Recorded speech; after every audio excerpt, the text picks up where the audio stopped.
एक राज तो पहले से फाश कर चुका था और ना जाने कितने राज थे जिसे छिपाने के लिए इसे हमेशा के लिए खामोश कर दिया गया। दुबे, इसकी पूरी की पूरी इंफॉर्मेशन निकाल। सर ये बसंत कविता के गांव में उसके साथ अक्सर आया जाया करता था। कहीं ऐसा तो नहीं कि कविता के चाचा वीरेंद्र ने इसका इस्तेमाल किया और फिर इसे ठिकाने लगा दिया? वैसे एक काम विजय और अशोक भी कर सकते हैं, लेकिन इस वीरेंद्र से पूछताछ कर। और इसके दोस्त, क्या नाम है उसका? चमन। उसे बुला के ले। पहले कविता के ऊपर हाथ डाला तो कविता का मर्डर हो गया, फिर कविता और बसंत के रिश्ते के बारे में जब राज फाश किया तो बसंत का मर्डर हो गया। बसंत से झगड़ा हुआ था ना तेरा, हाँ, इस बात को लेकर, तभी उसका मर्डर कर दिया तूने। नहीं साहब, मुझे कुछ मालूम नहीं है, मुझे नहीं पता साहब। चल मान लिया तूने मर्डर नहीं किया, लेकिन तुझे तो पता ही होगा मर्डर किसने किया है। मुझे कैसे मालूम होगा साहब? मुझे नहीं मालूम साहब। क्यों नहीं मालूम होगा? राजदार था ना तो उसका। कविता और बसंत के रिश्ते के बारे में सिर्फ तुझे पता था और वीडियो भी तूने ही देखा था। बसंत की लाइफ में क्या चल रहा है कुछ तो बताया होगा उसने तुझे। कुछ नहीं बताया उसने। हाँ साहब, एक बात तो पता है मुझे। अब आपके पते की है ये तो मुझे पता नहीं, लेकिन हम बस्ती के सारे नौकर ना दोपहर को क्रिकेट खेलते हैं साहब, तो बसंत भी आता था उधर। लेकिन पिछले 1 महीने से ना वो साहब नहीं आ रहा था। मैंने पूछा उससे तो उसने बताया कि वो एक नई गर्लफ्रेंड मिल गई है साहब उसे। उससे मिलने ना वो मेहराम नगर जाता है साहब, इतना ही पता है। दुबे, इस बसंत की नई गर्लफ्रेंड के बारे में पता करो। हो सकता है इस गर्लफ्रेंड के नाम पर ये कविता की मर्डर और लूट की प्लानिंग मेहराम नगर में ही कर रहा हो। सर ये भी तो पॉसिबिलिटी है कि बसंत और कविता के मर्डर से एक दूसरे से जुड़े हुए ही ना हो। विजय और अशोक की इज्जत खराब की थी, कहीं मर्डर उस वजह से तो नहीं हुआ? हो सकता है। इस बसंत के कॉल रिकॉर्ड चेक करो, देखो ये मेहराम नगर में किस मोहल्ले में जाता था। अगर उसकी गर्लफ्रेंड मिल गई ना तो सब कुछ क्लियर हो जाएगा। सर और हाँ, कविता के चोरी हुए गहनों के बारे में कुछ पता चला? फिलहाल तो नहीं सर, पर हमारे लोग अलर्ट पर हैं।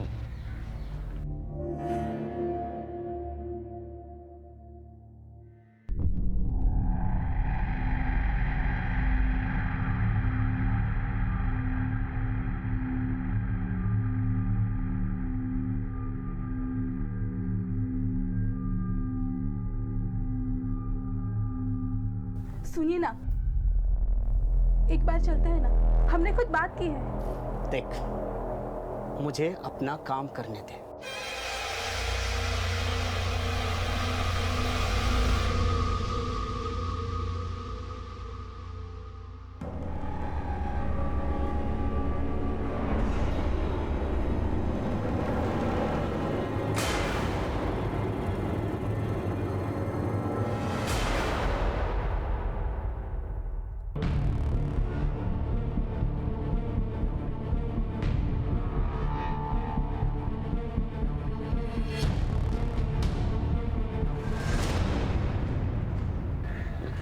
सर हाँ दुबे, सबके कॉल रिकॉर्ड स्कैन करा था, तभी बसंत के घर के पास वाले मोबाइल टावर के रिकॉर्ड से एक इंटरेस्टिंग बात पता चली। बसंत की मर्डर वाली रात 10 से 12 के बीच ये आदमी वहां मौजूद था।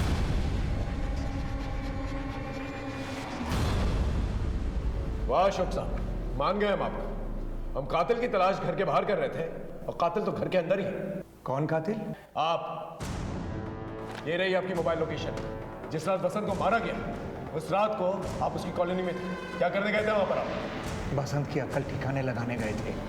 हमारे घर में खाया और हमारी पीठ पीछे छुरा घोंपा उसने, और उसी छुरे से फिर आपने उसे मार डाला? इरादा तो यही था, मगर वो घर पे नहीं था, ताला लगा हुआ था, इसीलिए हम लौट आए। हम कैसे मान लें आप सच बोल रहे हैं? हाँ तो मत मानिए, क्या फर्क पड़ेगा? बिठा के रखिए हमें यहाँ पे और घूमने दीजिए कातिल को आजाद। हमारे इस केस के साथ साथ दूसरी जगह इस केस से रिलेटेड कुछ हलचल चल रही थी जो हमारे इस केस को सुलझाने वाली थी।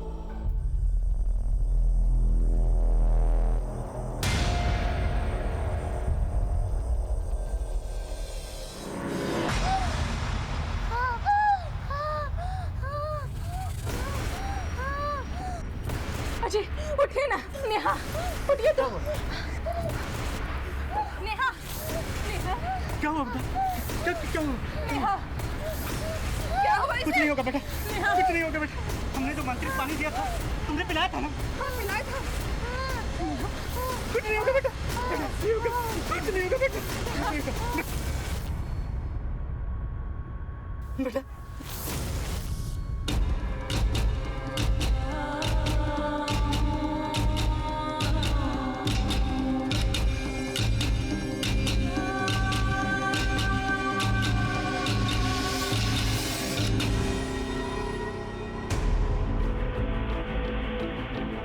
इसे देखा नहीं? हाँ साहब, ये बसंत रोज रोज आता था, 4-6 घंटों तक रहता था साहब।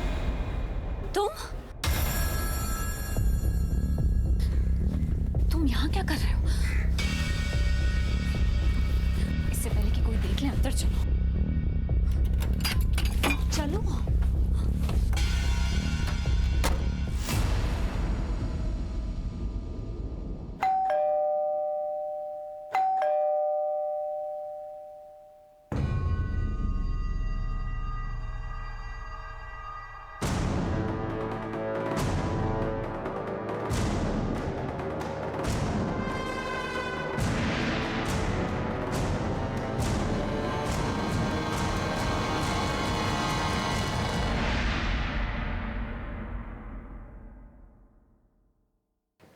हाँ तो मिस्टर विजय, ये बताइए, आप बसंत की गर्लफ्रेंड के साथ उस घर में क्या कर रहे थे? क्या? किसकी गर्लफ्रेंड? अच्छा, आपको नहीं मालूम? बसंत आपका नौकर इन्हीं से तो मिलने जाता था, इनके घर। क्या बात है मैडम, आपने विजय जी को बताया नहीं बसंत के बारे में? हाँ मिस्टर विजय, अब बताइए, ये कौन सा एंगल है? ये आप बताएंगी, बोलिए। हाँ सर, बसंत मुझसे मिलने आता था, लेकिन मैं उसकी गर्लफ्रेंड नहीं थी सर। लखनऊ आने से पहले दिल्ली में मेरा एक बॉयफ्रेंड था, आदिल। आदिल के पास मेरे कुछ पर्सनल वीडियोस थे सर। वो तो मुझे ढूंढता ढूंढता यहाँ लखनऊ तक आ गया था सर। जब उसे विजय के बारे में पता लगा तो वो मुझे ब्लैकमेल करके सेक्सुअली एक्सप्लॉइट करने लगा था। मैं तंग आ गई थी सर, लेकिन कुछ कर नहीं पा रही थी, चुपचाप सब सह रही थी। फिर एक दिन विजय ने बसंत के हाथों एक पार्सल भेजा मेरे घर। उस वक्त आदिल भी था और बसंत ने मुझे और आदिल को साथ में देख लिया।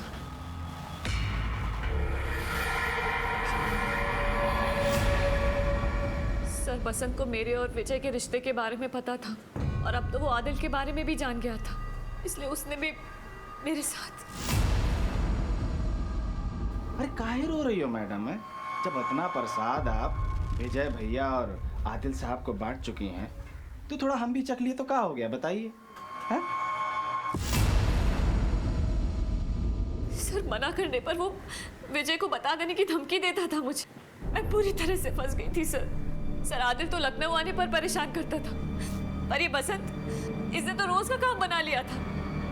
अरे कभी भी आ जाता था सर।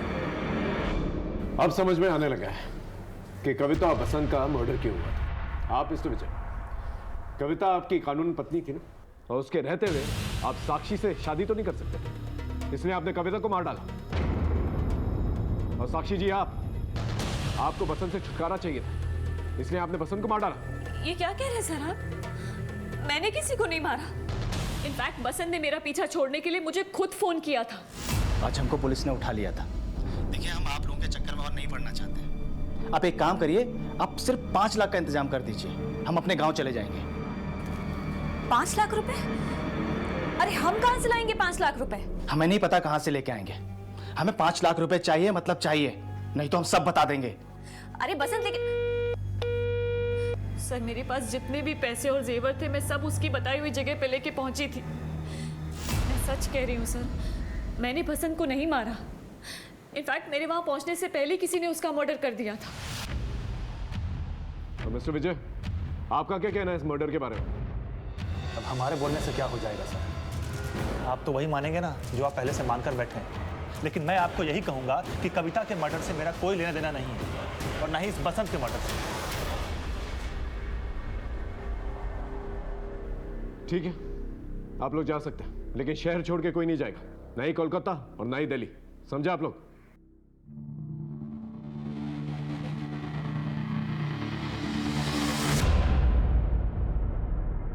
विजय सॉरी सॉरी। तुम्हारे सॉरी तो हम अचार डाले। एक नौकर के साथ में सोती रही और हमको धोखे में रखा। आज से हमारा रिश्ता खत्म। 10 दिन का टाइम दे रहा हूं, चुपचाप हमारा घर खाली कर दो, समझी तुम? विजय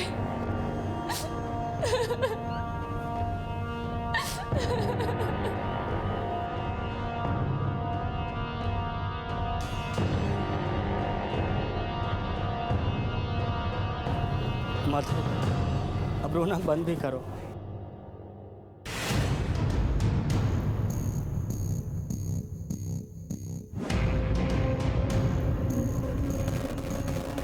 मैं आता हूँ थोड़ी देर में। अब रोना बंद भी करो।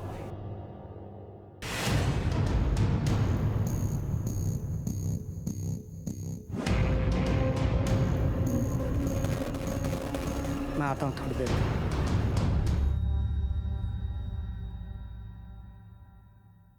अब इस केस में ठहराव सा आ गया था। हमारी हर एक लीड डेड एंड पे पहुंच रही थी कि अचानक से इस ठहरे हुए पानी में एक कंकरी गिरी और हलचल मच गई और मेरी टीम हरकत में आ गई। सर अभी अभी एक खबर आई है। क्या खबर? कविता के जो गहने चोरी हुए थे उनकी एक डील हुई है कृष्णापुर मार्केट में, और सर बेचने वाले की पहचान भी हो गई है।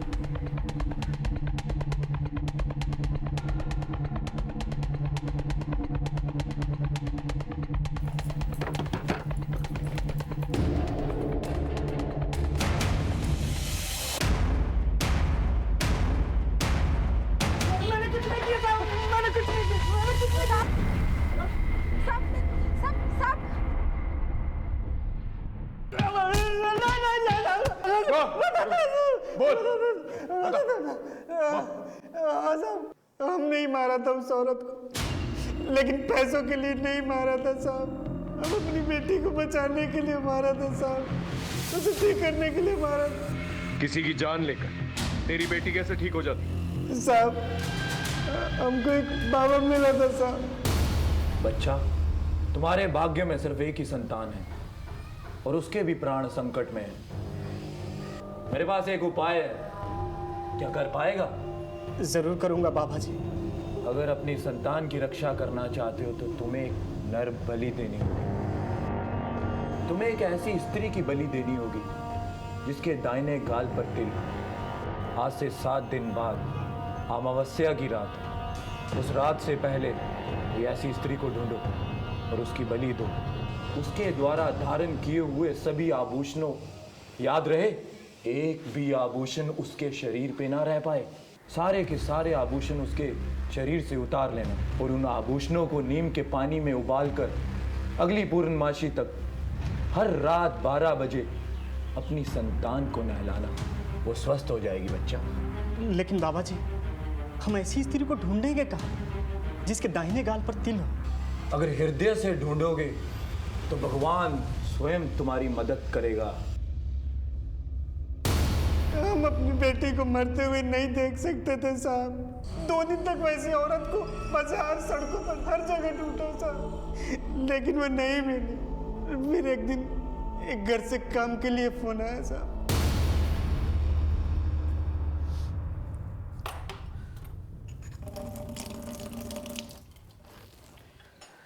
हो गया मैडम। कितने पैसे हुए? 200 मैडम।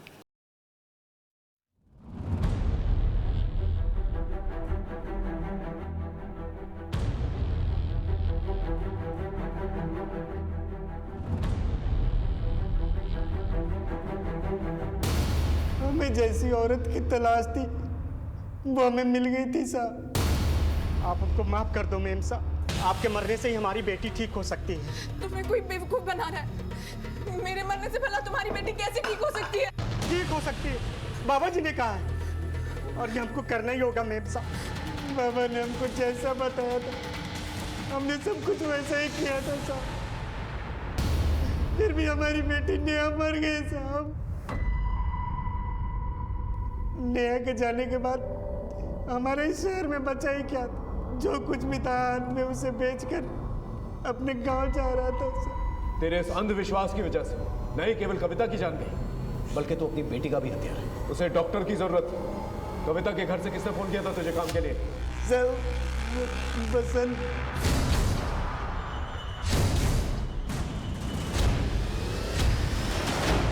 तुम्हारे पति ने अपनी सनक में किसी की हत्या कर दी और तुम उसके इस पागलपन में उसका साथ देती रही। हाँ? बहुत गरीब लोग हैं साहब, काम ही नहीं था उनके पास। मैं भी नेहा की वजह से एक ही घर में झाड़ू पोछा करती थी। क्या करे, इलाज के लिए पैसे ही नहीं थे। जो वो कहते गए साहब मैं वो करती गई। लगा कि नेहा ठीक हो जाएगी, पर नहीं साहब, नेहा ठीक नहीं हुई। कहाँ काम करती हो तुम? मेहराम नगर में। हमारे हाथ में एक सिरा आ गया था, लेकिन हम कोई भी गलती करके मुजरिम को चौंकाना नहीं चाहते थे। सरवन जिस जगह बाबा से मिला था उस जगह की सीसीटीवी फुटेज मेरी टीम ने खोज निकाली थी।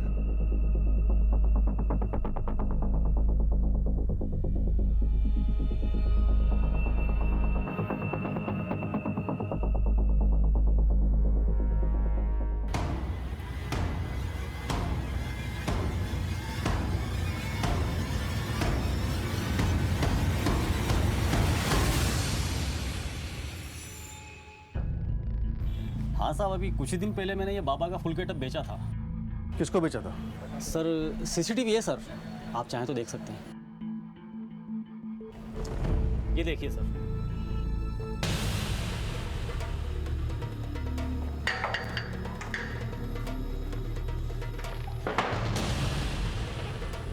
तुम्हें यहाँ पर इसलिए बुलाया गया है क्योंकि तुम ही वो मास्टरमाइंड हो जिसने बसंत और कविता का मर्डर प्लान किया।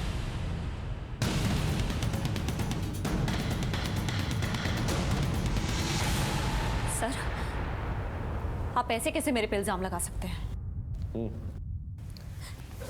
क्योंकि कविता का मर्डर करने वाली सरवन की बीवी मधु तुम्हारे यहाँ काम करती थी। कहाँ काम करती हो तुम? मेहराम नगर में साहब, साक्षी मैडम की यहाँ। मधु मेरे यहाँ काम करती है, उसका आदमी नहीं। हम जानते थे आप कुछ ऐसा ही बोलेंगी, इसलिए हम पूरी तैयारी के साथ आए। दुबे लेके आओ उसे।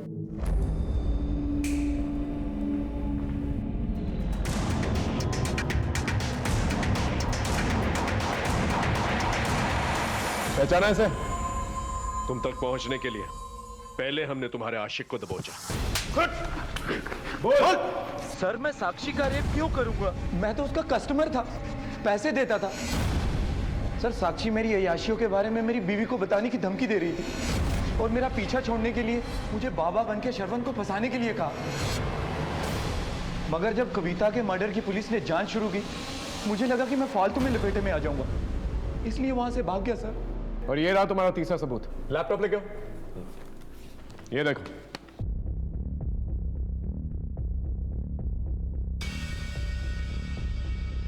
ये तुम ही हो ना बाबा का गेटअप लेने के लिए दुकान पे गई थी? अब साक्षी मैडम, ये सारे लिंक्स आप ही जोड़ेंगी या आपका मुंह खुलवाने के लिए इन्हें बोलो? मैडम की अच्छी तरह से खातेदारी कर। बता दो सर। हाँ बोलो। सर वो दिल्ली में जॉब के दौरान मुझे एस्कॉर्ट सर्विसेज के बारे में पता चला था। मैंने पैसा कमाने के लिए एस्कॉर्ट सर्विसेज ज्वाइन कर ली। 2 साल पहले विजय मुझे सोशल मीडिया पर मिला था, फिर हमारा अफेयर हो गया। विजय को मेरे एस्कॉर्ट होने के बारे में अंदाज़ा भी नहीं था। उसने मुझे शादी के लिए प्रपोज किया था। उसके पास पैसे भी थे बहुत सारे। मुझे लगा लाइफ में सेटल होने का अच्छा मौका है, इसलिए उसके साथ लखनऊ आ गई। पर यहाँ की मुझे पता लगा कि वो तो पहले से ही शादीशुदा है। विजय ने अपनी पत्नी को तलाक देने के लिए मुझे यकीन दिलाया, लेकिन वो कविता, वो उसे तलाक देने के लिए रेडी नहीं थी। हमने कहा ना हम साइन नहीं करेंगे। पहले आपने जहां जहां बोला आपसे बिना कोई सवाल के हमने साइन कर दिए, पर ये तलाक के पेपर पे हम साइन नहीं करेंगे। कविता विजय को तलाक देने के लिए राजी नहीं हो रही थी, इसलिए मैंने डिसाइड किया कि इस कविता को तो रास्ते से हटाना होगा। और तब मुझे मधु से सरवन के अंधविश्वास का पता चला। क्या बताए ना इंसान, एक तो बेटी का दुख और ऊपर से हमारा ये पति इतना टोना टोटका करता है कि अगर कोई बाबा उससे कहे ना किसी की गर्दन काट के लेकर आओ तो वो भी लेके आए। फिर मैंने सरवन के अंधविश्वास का फायदा उठाया। सरवन को तो मैंने फंसा ही लिया था और इस बसंत को भी पैसे का लालच देकर अपने प्लान में शामिल कर लिया। बसंत से सरवन को कॉल करवाकर कविता से मिलवा दिया बसंत को क्यों मारा? जब पुलिस ने उसे उठाकर पूछताछ की तो वो डर गया था। हम आज गांव जा रहे हैं, हमें 5 लाख रुपए चाहिए, वरना हम तो फंसेंगे ही, तुम्हें भी नहीं छोड़ेंगे। मैं अगर उसे 5 लाख रुपए दे भी देती ना सर, तब भी वो हमेशा के लिए मेरे लिए खतरा बना रहता। इसलिए विजय की प्रॉपर्टी पाने के लिए इतनी प्लानिंग की, लेकिन तुम ये भूल गई कि किसी की मौत से जिंदगी नहीं पाई जाती। अब सारी जिंदगी काल कोठरी में बिताना।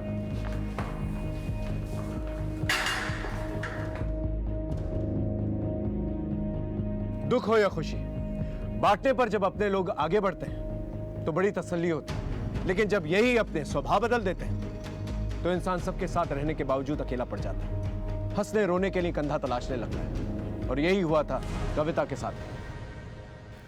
कविता का पति विजय और उसके ससुर के अंदर छिपी लालच एक बहुत बड़ी दस्तक थी। यह रिश्ता महज दौलत पर टिका हुआ था। विजय की जिंदगी में साक्षी जैसी लड़की का सोशल मीडिया से आना और उसका इतनी आसानी से शादी के लिए हाँ कह देना, यह एक बहुत बड़ी दस्तक थी।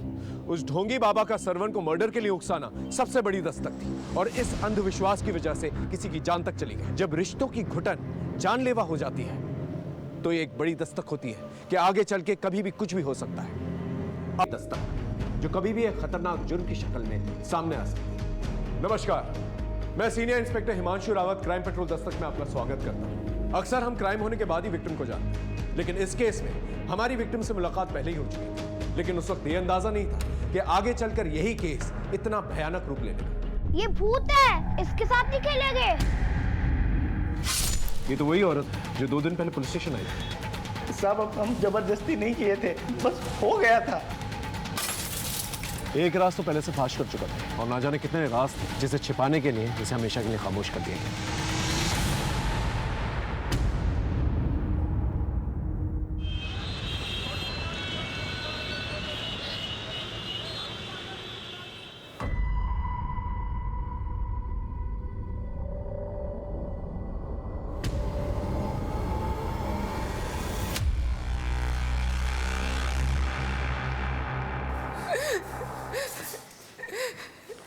हमारे पति ने हमें घर से बाहर निकाल दिया, और तो और हमारे बेटे नमन को भी हमसे छीन लिया सर। ये लीजिए, पानी पीजिए, शांत हो जाइए।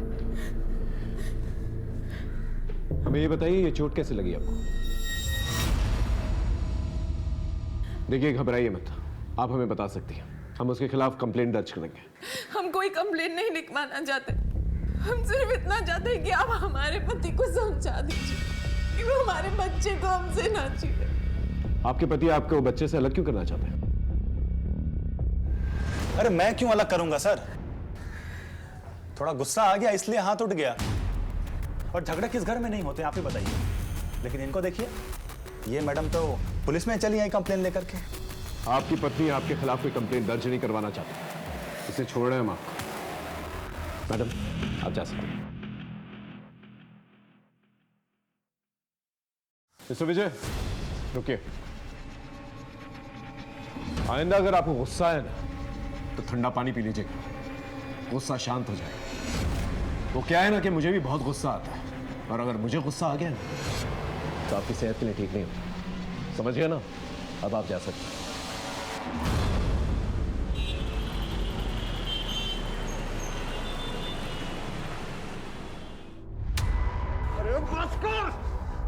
ये सब आपका क्या धरा है बाबूजी? अब हमको बोल रहे हैं कि बस करो। हाँ तो क्या करोगे? जान से मार दोगे इसे? बाबूजी, इनको जो करना है करे, हम इनको रोकेंगे नहीं, मगर नमन को मुझसे अलग मत करो। पगला गई हो क्या? कौन छीन रहा तुम्हारे नमन को तुमसे? अपने कमरे में जाओ, बाकी काम देखते हैं। जाओ।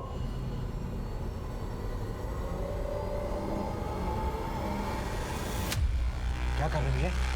हाँ? पगला गए क्या? आज तो ये पुलिस थाने में गई है, कल को कहीं ऐसा ना हो कि नफे की जगह नुकसान ही नुकसान हाथ में आए। देखिए बाबूजी, हम फिर से आपसे कह रहे हैं, न कल हमको आपके नफे नुकसान से मतलब था और न आज है। ये फैसला आपने किया था ना? हाँ? तो अब आप झेलिए ना इसको। नफे नुकसान की बात करते हैं, दिमाग खराब हो गया इसका।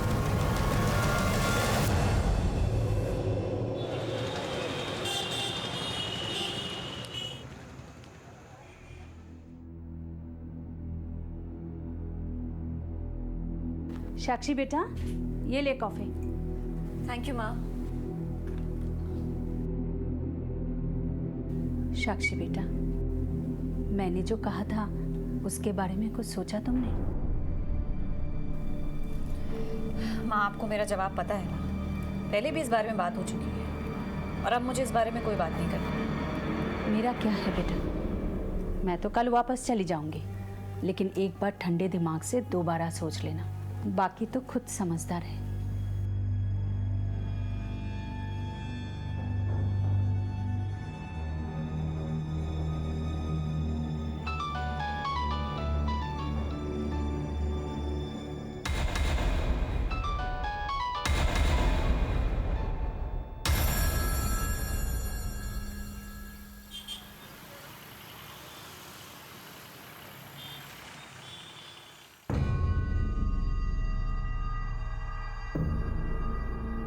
दूध और अखबार भी किसी ने उठाया क्यों नहीं? बहू, बहू, बहू, क्या बात है? आज न तो तुमने अखबार उठाया न दूध उठाया। बसंत, बसंत, बसंत भी नहीं दिखाई दे रहा है। बहू, तुमने कहीं भेजा है क्या उसे? क्या हुआ, तुम जवाब क्यों नहीं दे रही हो?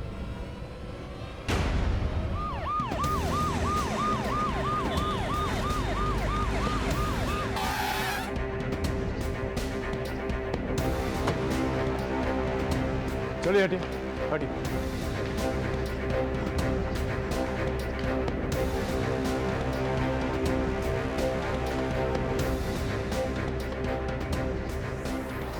सिर्फ हमारे पति ने हमें घर से बाहर निकाल दिया।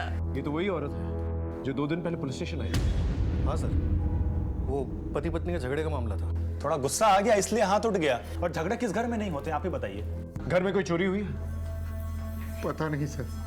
दुबे घर की तलाशी लो, देखो मर्डर वेपन मिलता है कि नहीं, और घर के चाकू छुरियों को उस घाव के साथ मैच करके देखो।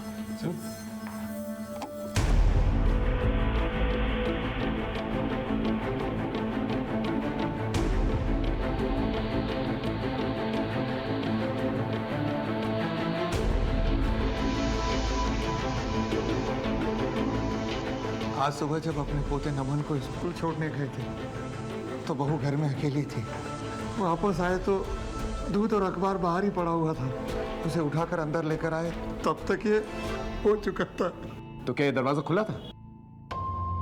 दरवाजा तो हमेशा बंद रहता है, पर पता नहीं आज कैसे खुला रह गया। और इस बारे में जानकारी किस किस को है? फैमिली मेंबर और घर का नौकर बसंत। ये बसंत का है? अभी तक तो आ जाना चाहिए था, पर पता नहीं क्यों नहीं आया वो।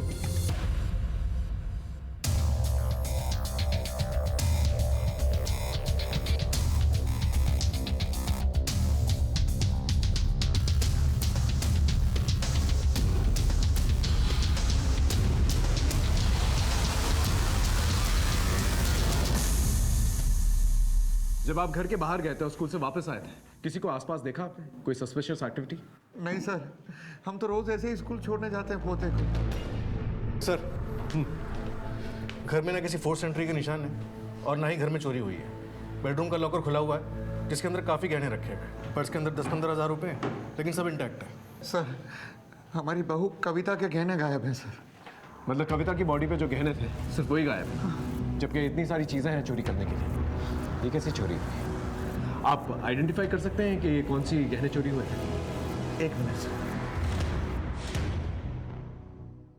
सर, ये देखिए, ये हमारी बहू ने जो गहने पहने हैं वो गायब है सर।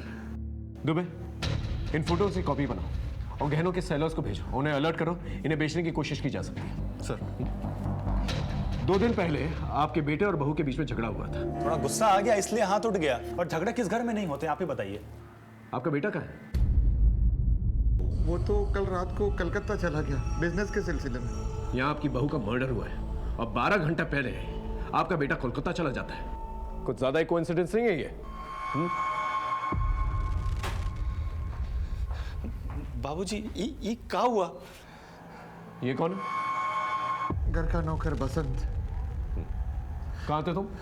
साहब, हम बाजार गए थे सब्जी लाने और भाभी जी ने कुछ सामान मंगाया था तो इसलिए हम लेट हो गए। दुबे, बॉडी को पोस्टमार्टम के लिए भेज दो। और मिस्टर अशोक, अपने बेटे को इन्फॉर्म कीजिए कि जल्द से जल्द वो यहाँ आए। दुबे, कलकत्ता से विजय के बारे में पता कर। इस घर के नौकर, न्यूज़पेपर और दूध वाले के बारे में पूछना चाहिए। एक आम घर की गृहिणी का उसी के घर में मर्डर हो जाता। जब हम ये केस सुलझाने के लिए गए तो परत दर परत कई पहेलियां सामने आई। 1, 2